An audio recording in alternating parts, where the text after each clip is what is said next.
Bihar news में स्वागत है आपका दोस्तों। मैं हूं फिरदौस गनी और आप देख रहे हैं केडीबी लाइव। दोस्तों आज हो चुका है 26 मई 2025। तो आज की पूरे बिहार की टॉप न्यूज लेकर आए हैं आपके लिए। तो चलिए चलते हैं आज की खबरों की ओर। दोस्तों आज बिहार न्यूज़ की शुरुआत सबसे पहले करेंगे कि बिहार में लालू प्रसाद यादव के बेटे तेज प्रताप यादव को लेकर के बवाल मचा हुआ है। जहां बिहार की सियासी गलियारों में तेज प्रताप यादव से जुड़ी हुई ये खबर है कि राजद सुप्रीमो लालू प्रसाद यादव ने अपने बेटे तेज प्रताप यादव को 6 साल के लिए पार्टी से बाहर कर दिया है। वही परिवार से भी तेज प्रताप यादव को दूर कर दिया है। अब तेज प्रताप यादव की पार्टी और परिवार में किसी तरह की कोई भूमिका नहीं है। जहां लालू प्रसाद यादव ने सोशल मीडिया प्लेटफॉर्म एक्स पर ट्वीट करते हुए ये लिखा कि निजी जीवन में नैतिक मूल्यों की अवहेलना करना हमारे सामाजिक न्याय के लिए सामूहिक संघर्ष को कमजोर करता है। ज्येष्ठ पुत्र की गतिविधि, लोक आचरण तथा गैर जिम्मेदाराना व्यवहार हमारे पारिवारिक मूल्यों और फिर संस्कारों के अनुरूप नहीं है। जहां अतः एवं उपरोक्त परिस्थितियों के चलते उसे पार्टी और परिवार से दूर करता हूं।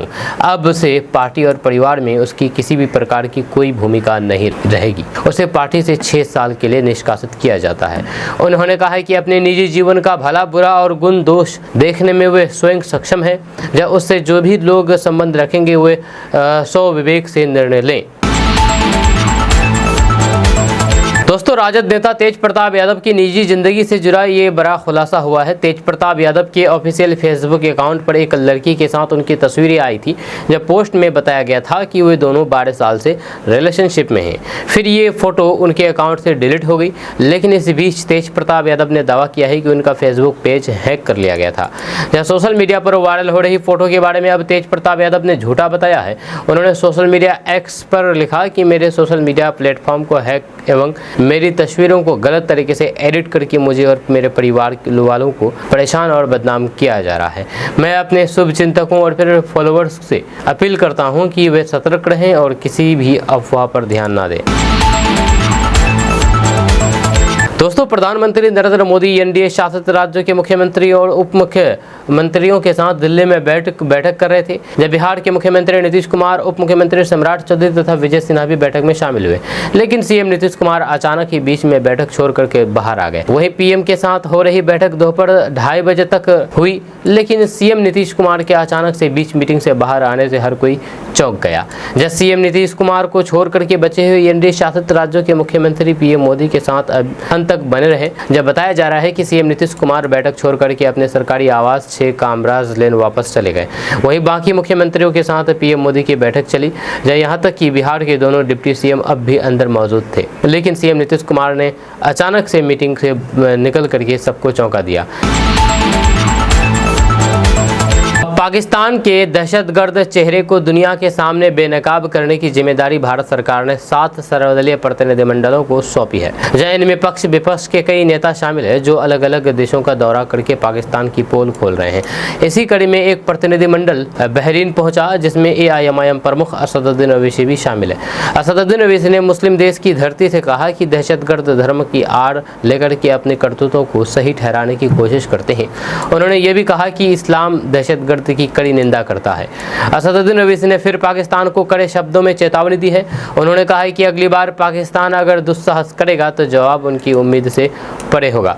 असदुद्दीन ओवैसी उस डेलीगेशन का हिस्सा है जिसका नेतृत्व बीजेपी के बजयंत पांडा कर रहे हैं। इस डेलीगेशन में बीजेपी सांसद निशिकांत दुबे, फगनन कोनियाक, रेखा शर्मा के अलावा एआईएमआईएम प्रमुख असदुद्दीन ओवैसी, सतनाम संधू, पूर्व मंत्री गुलाम नबी आज़ाद और पूर्व विदेश सचिव हर्ष श्रृंगला शामिल है। ये डेलीगेशन बहरीन के अलावा सऊदी अरब, कुवैत और फिर अल्जीरिया का दौरा करेगा और फिर पाकिस्तान में पल रहे दहशतगर्द की पोल खोलेगा। जब बहरीन में एआईएमआईएम सांसद असदुद्दीन ओवैसी ने कहा कि हमारी सरकार ने हमें यहाँ भेजा है जिससे दुनिया को पता चले कि भारत पिछले कई सालों से किस खतरे का सामना कर रहा है।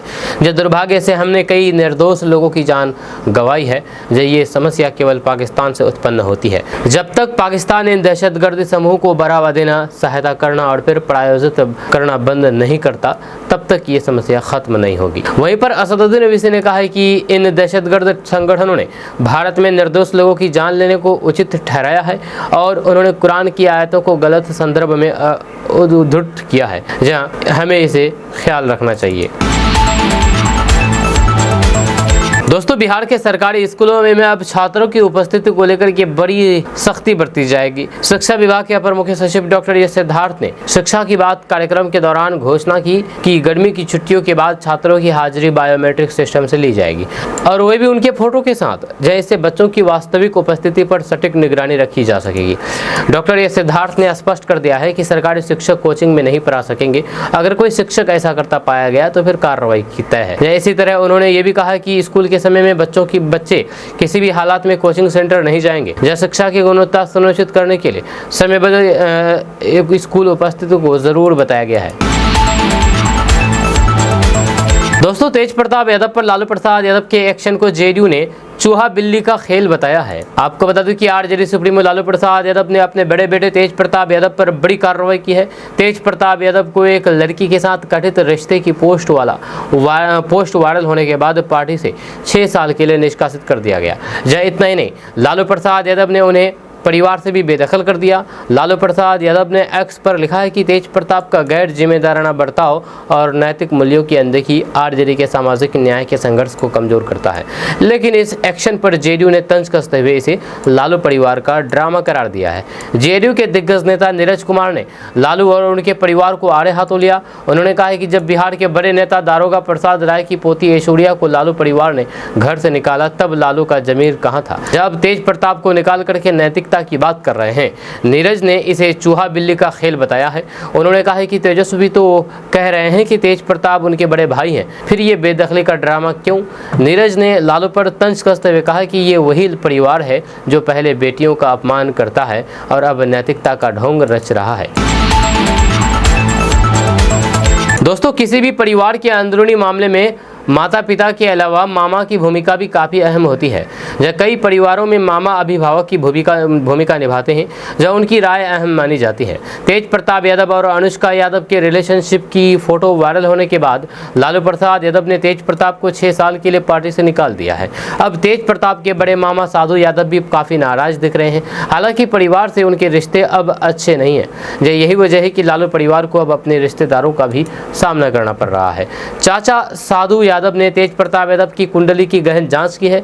अनुष्का यादव ही नहीं बल्कि उन्होंने ये भी खुलासा किया है कि तेज प्रताप यादव के कई लड़कियों से अवैध संबंध थे।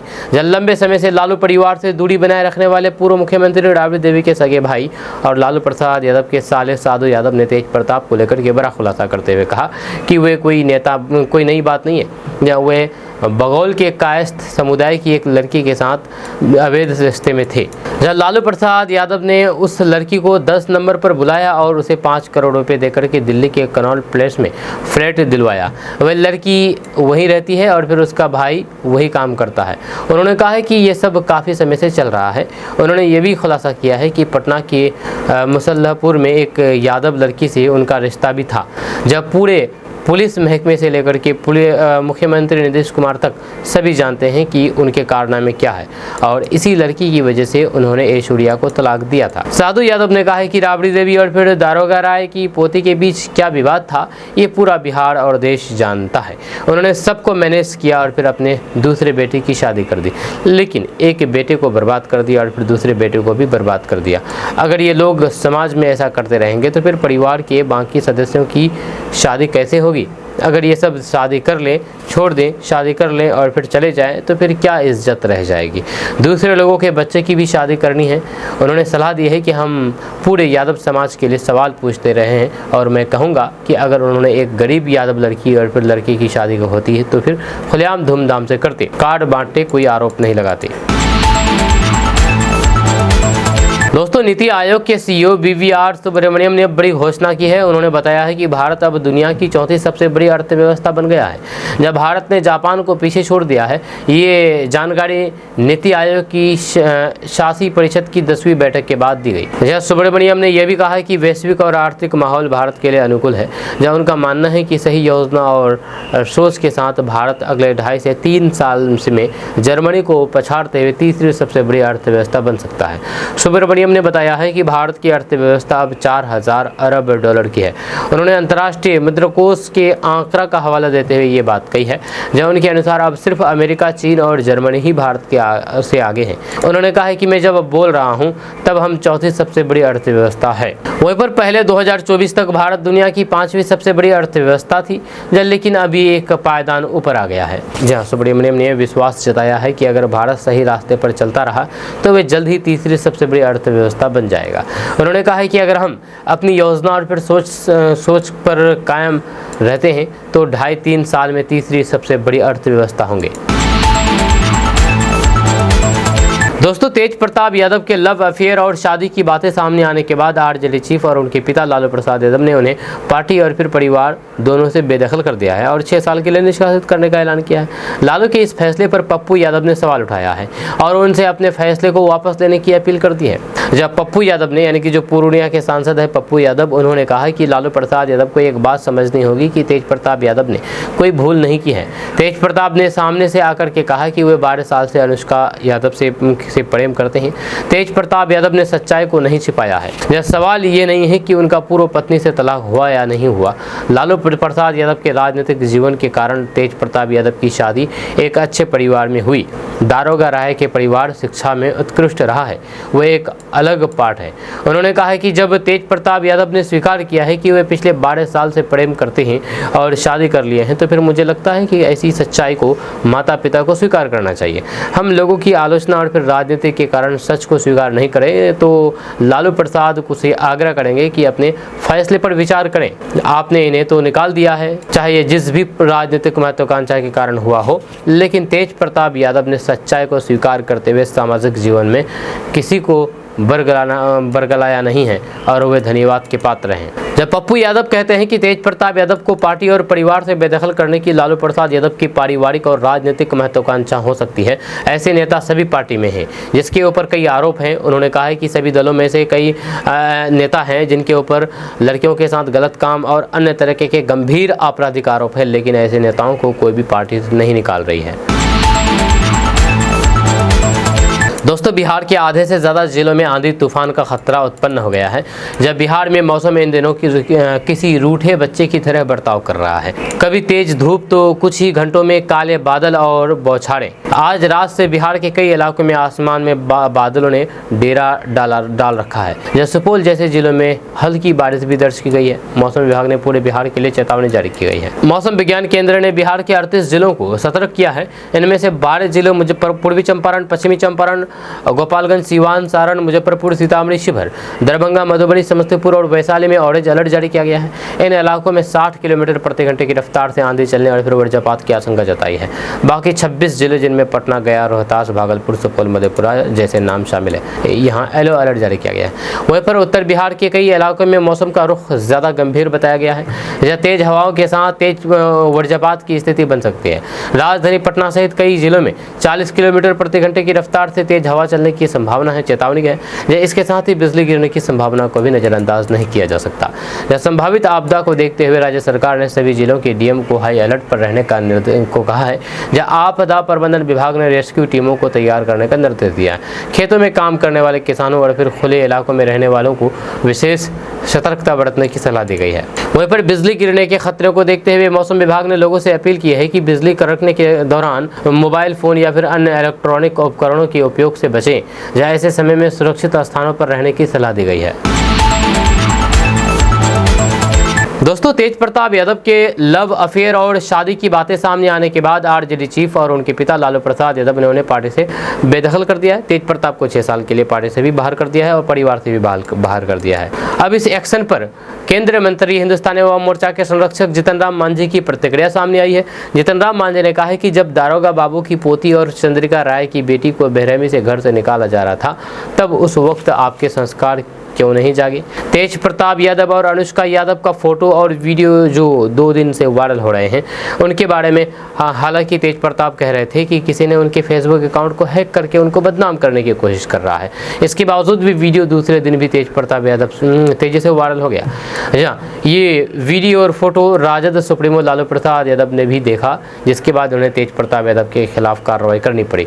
लालू के इस कार्रवाई पर अब पूर्व मुख्यमंत्री जीतन राम मांझी हमलावर हैं। जीतन राम मांझी ने कहा है कि मर्यादा और संस्कार की बात करने वाले लालू जी, जब राबड़ी देवी ने ऐश्वर्या को बेरहमी से मार करके घर से निकाल दिया था तो फिर उस वक्त आपके संस्कार क्यों नहीं जागे? ऐश्वर्या को मार करके जब घर से बाहर निकालने वालों को आप परिवार से अलग कर देते, पार्टी से निष्कासित करने का आदेश जारी कर देते, तब न आपकी मर्यादा और संस्कार की बात मानी जाती। तेज प्रताप यादव के फोटो वायरल होने के बाद जीतन राम मांझी ने कहा था कि दारोगा बाबू की पोती ऐश्वर्या के साथ जो लालू परिवार ने किया है, उनका बदला आने वाले चुनाव में बिहार की हर महिला लेकर के रहेगी।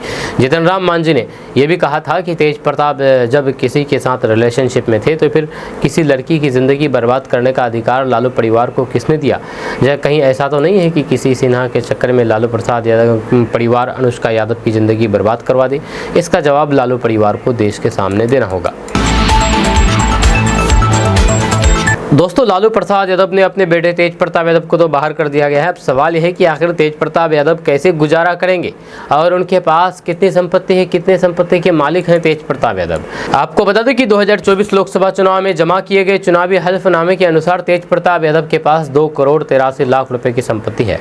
इसके साथ ही उनके ऊपर 17,57,000 रुपए का लायबिलिटी है।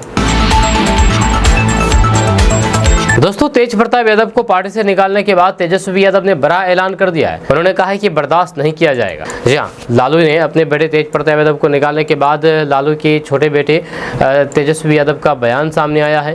तेज प्रताप यादव के खिलाफ लालू की सख्त कार्रवाई के बाद तेजस्वी यादव ने भी भाई के खिलाफ सख्त टिप्पणी की है।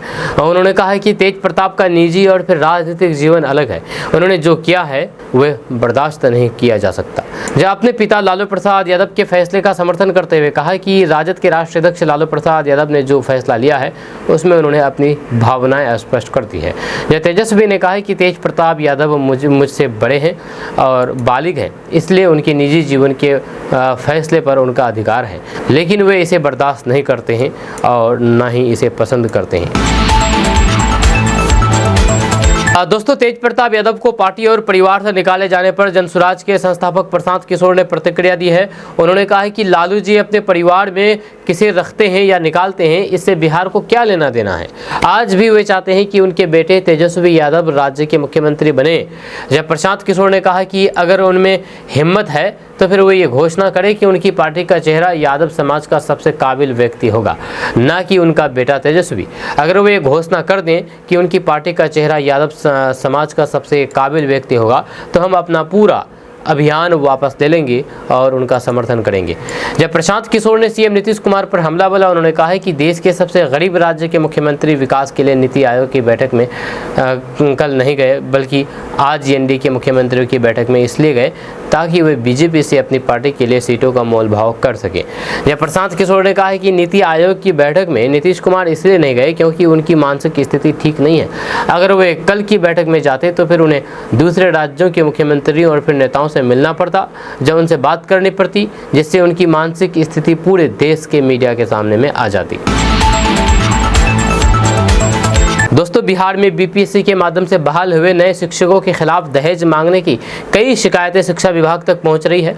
जब मुजफ्फरपुर और दरभंगा जैसे जिलों में वधु पक्ष ने जिला शिक्षा अधिकारी यानी कि डीओ को लिखित शिकायत देकर के कार्रवाई की मांग की है। इन मामलों में आरोप है कि शिक्षक बनने के बाद कुछ युवकों ने सरकारी नौकरी और फिर 50,000 रुपये से अधिक के वेतन का हवाला देकर के दहेज की मांग कई गुना बढ़ा दी है, जिसके कारण शादियां टूटने की कगार पर है। जिसके बाद दरभंगा डीईओ ने एक ऐसे मामले में जांच के आदेश दिए हैं। जब मुजफ्फरपुर में 21 मई 2025 को एक पीड़ित वधु पक्ष जिला शिक्षा कार्यालय पहुंचा और शिकायत दर्ज कराई। परिवार ने बताया है कि शादी तय होने के समय लड़का निजी कंपनी में काम करता था और सहमति के आधार पर सभी शर्तें पूरी की गई थी।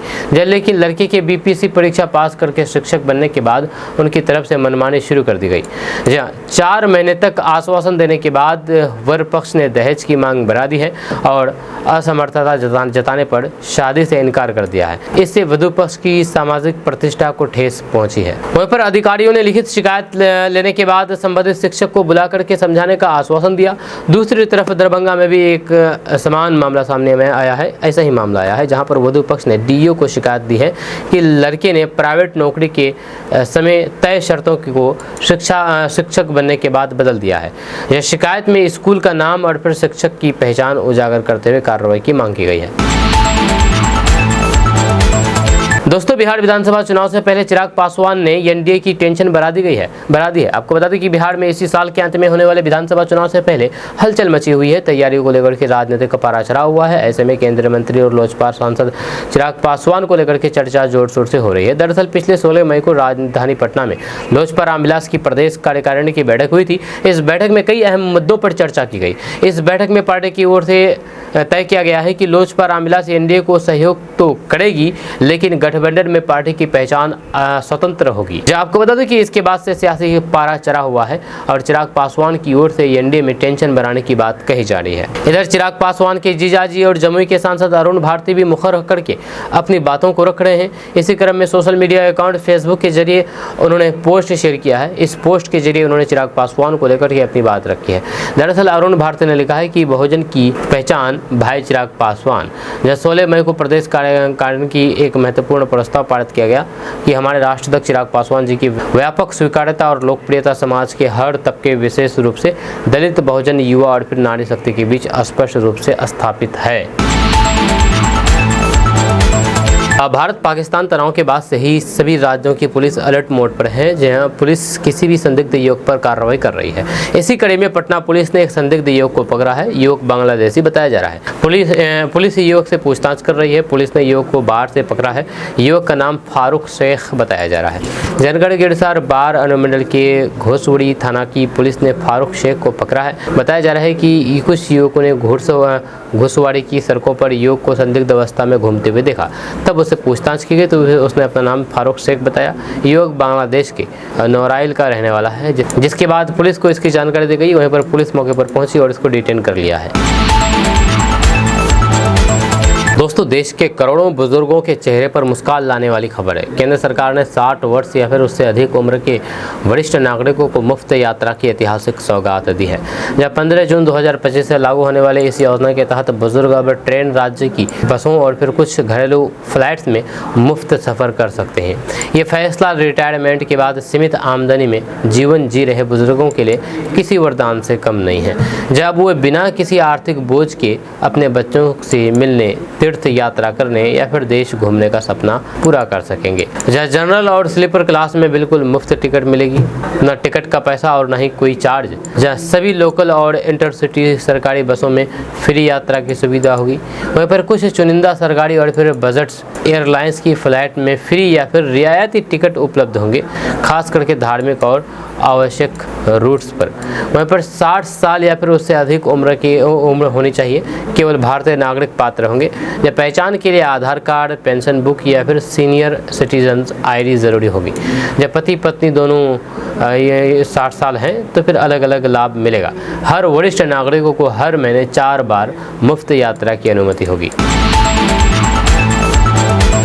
दोस्तों, गर्मी का मौसम आने के बाद लोगों के बीच आम और फिर लीची को लेकर के खास लोकप्रियता देखी जाती है। बिहार के भागलपुर का जर्दालू आम और फिर मुजफ्फरपुर की शाही लीची दुनिया भर में फेमस है और लोगों को बेहद पसंद भी आती है। ऐसे में बिहार से हर साल भागलपुर का जर्दालू आम और मुजफ्फरपुर की शाही लीची देश के प्रधानमंत्री और राष्ट्रपति की सौगात के रूप में दी जाती है। इस बार भी कुछ ऐसा ही होने वाला है। इस बार भी राष्ट्रपति द्रौपदी मुर्मू और फिर प्रधानमंत्री नरेंद्र मोदी को भागलपुर का जर्दालू आम और मुजफ्फरपुर की शाही लीची भेंट स्वरूप भेजी जाएगी, जिसकी तैयारी विभाग की ओर से कर ली गई है। भागलपुर का जर्दालू आम तो भेजा ही जाएगा, लेकिन इसके साथ करीब 4 टन मुजफ्फरपुर की शाही लीची भेजी जाएगी। इसके लिए 2-2 किलो 2000 पैकेट तैयार किए जाएंगे। जानकारी के मुताबिक जिले के एक प्रसिद्ध प्रोसेसिंग यूनिट के संचालक को पैकेट तैयार करने की जिम्मेदारी दी गई है। दोस्तों, बिहार के सभी पैक्स अध्यक्षों का काम बढ़ गया है क्योंकि सहकारिता विभाग से नया आदेश जारी हुआ है। आपको बता दूं कि बिहार के पैक्सों को स्थानीय स्तर पर होम स्टे, पैकेज टूरिज्म, ग्रामीण टूरिज्म, यातायात सेवाएं, गाइड एंड ट्रेनिंग से संबंधित कार्य करने होंगे। इसके लिए सहकारिता विभाग की ओर से पैक्सों को दिशा निर्देश जारी कर दिया गया है। सहकारिता विभाग के सचिव धर्मेंद्र सिंह ने पैक्सों को इन सभी क्षेत्रों में कार्य करने के लिए विभाग की ओर से आवश्यक सहायता उपलब्ध कराने का भरोसा दिलाया है। उन्होंने कहा कि अगर आवश्यकता होगी तो फिर नई समितियों का भी गठन किया जा सकता है। साथ ही उन्होंने ये भी कहा है कि सहकारिता विभाग की इस नई पहल से स्थानीय उत्पादों के विपणन के साथ साथ स्थानीय लोगों के रोजगार में भी वृद्धि होगी तथा पर्यटन विभाग की विभिन्न योजनाओं से भी पैक्स लाभान्वित होंगे। उन्होंने मखाना उत्पादन एवं विपणन से संबंधित सहकारी समितियों तथा सहकारी किसान उत्पादक संघ को भी रोजगार सृजित करने के लिए योजना बना करके कार्य करने को कहा गया है। दोस्तों, क्या आपको पता है कि आखिर तेज प्रताप यादव की गर्लफ्रेंड कौन है? कैसे दोनों के बीच मुलाकात हुई है? दरअसल बात यह है कि राजद सुप्रीमो लालू प्रसाद यादव के बड़े बेटे तेज प्रताप यादव ने शनिवार को अपनी लव स्टोरी पूरी दुनिया से शेयर की। तेज प्रताप यादव ने फेसबुक पोस्ट करते हुए अनुष्का यादव को अपनी गर्लफ्रेंड बताया है। उन्होंने ये भी बताया है कि वे दोनों एक दूसरे को 12 साल से जान रहे हैं, एक दूसरे को प्यार कर रहे हैं। जब 12 साल से चल रही तेज प्रताप यादव की प्रेम कहानी आज जब पूरी दुनिया के सामने आई तो फिर लोग ये जानने को उत्सुक हो गए कि आखिर ये अनुष्का है कौन, दोनों की मुलाकात कैसे हुई। तो आइए इसके बारे में जानते हैं कि तेज प्रताप यादव की गर्लफ्रेंड अनुष्का यादव की पूरी कहानी के बारे में। तो तेज प्रताप यादव की प्रेम कहानी खुद उनकी ऑफिशियल फेसबुक अकाउंट से सामने आया है, जहां एक लड़की की फोटो के साथ पोस्ट करके लिखा गया है कि मैं तेज प्रताप यादव और फिर मेरे साथ इस तस्वीर में जो दिख रही है उनका नाम अनुष्का यादव है। हम दोनों पिछले 12 सालों से एक दूसरे को जानते हैं और प्यार भी करते हैं। हम लोग पिछले 12 सालों से रिलेशनशिप में रहे हैं। तेज प्रताप यादव ने कहा है कि बहुत दिनों से बताना चाह रहा था। तेज प्रताप यादव ने आगे लिखा है कि मैं बहुत दिनों से आप लोगों के साथ ये बात कहना चाहता था मगर समझ में नहीं आ रहा था कि कैसे कहूँ, इसलिए आज इस पोस्ट के माध्यम से अपने दिल की बात आप सबके बीच रख रहा हूँ। आशा करता हूँ कि आप लोग मेरी बातों को समझेंगे। तेज प्रताप यादव के इस पोस्ट पर हज़ारों लोग अपना रिएक्शन देने लगे, लेकिन तभी इस पोस्ट को डिलीट कर दिया गया कुछ देर बाद। लेकिन थोड़ी देर बाद फिर से तेज प्रताप यादव के ऑफिशियल फेसबुक अकाउंट से यही पोस्ट दोबारा किया गया, जिस पर लोग उन्हें बधाई दे रहे हैं। जब कुछ लोग उनकी शादी और फिर पारिवारिक कलह को लेकर के सवाल भी कर रहे हैं। अब जानिए कि आखिर तेज प्रताप यादव की गर्लफ्रेंड अनुष्का है कौन। तो तेज प्रताप की गर्लफ्रेंड अनुष्का यादव बिहार की ही रहने वाली है। अनुष्का का भाई पहले राजद में था। बताया जाता है कि अनुष्का का भाई पहले आरजेडी के युवा विंग में था। जब भाई के राजद में रहते हुए ही तेज प्रताप और अनुष्का एक दूसरे के करीब आए। हालांकि बाद में उसे पार्टी से निकाल दिया गया था। अभी वे लोजपा रामविलास में हैं। तेज प्रताप यादव की प्रेम कहानी मालदीव से सामने आई। जब आपको बता दूं कि तेज प्रताप यादव अभी मालदीव के ट्रिप पर हैं। उन्होंने शुक्रवार को अपने इंस्टाग्राम अकाउंट से एक वीडियो शेयर किया था जिसमें वे ध्यान की मुद्रा में दिख रहा है। इस पोस्ट पर तेज प्रताप यादव ने लिखा है कि शांति जीवन में बहुत जरूरी है, इसके बिना जीवन अफरा तफरी मच जाती है। तेज प्रताप यादव की प्रेम कहानी सामने आते ही भाजपा जदयू के नेता राजद और फिर राजद परिवार पर हमलावर दिखे। भाजपा प्रवक्ता अनामिका पासवान और जदयू प्रवक्ता अंजुम आरा ने तेज प्रताप की पत्नी ऐश्वर्या से जुड़े सवालों को उठाते हुए कहा कि उनकी जिंदगी क्यों बर्बाद की गई, अब उनका क्या होगा। वहीं पर कांग्रेस के प्रवक्ता स्नेहा शीर्षवर्धन ने इसे तेज प्रताप यादव का निजी मामला बताते हुए किसी प्रकार की राजनीति करने को गलत बताया है।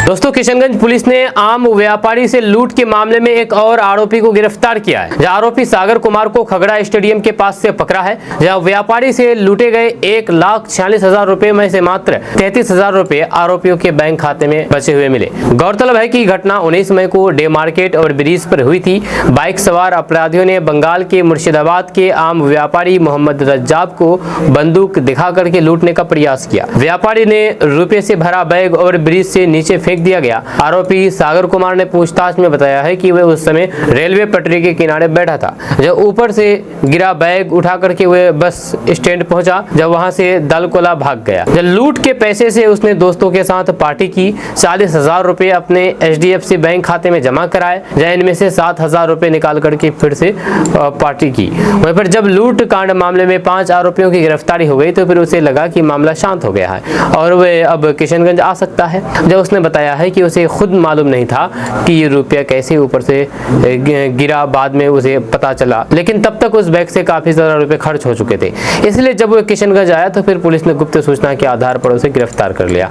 इधर थाना अध्यक्ष अभिषेक रंजन ने बताया है कि आरोपी डुमरिया काली मंदिर के पास रहता है, जब वह पहले भी चोरी के मामले में जेल जा चुका है। इस घटना में अब तक 5 लोगों को जेल भेजा जा चुका है और घटना के 6 दिन बाद रुपए लेकर के भागने वाले सागर को गिरफ्तार कर लिया गया है।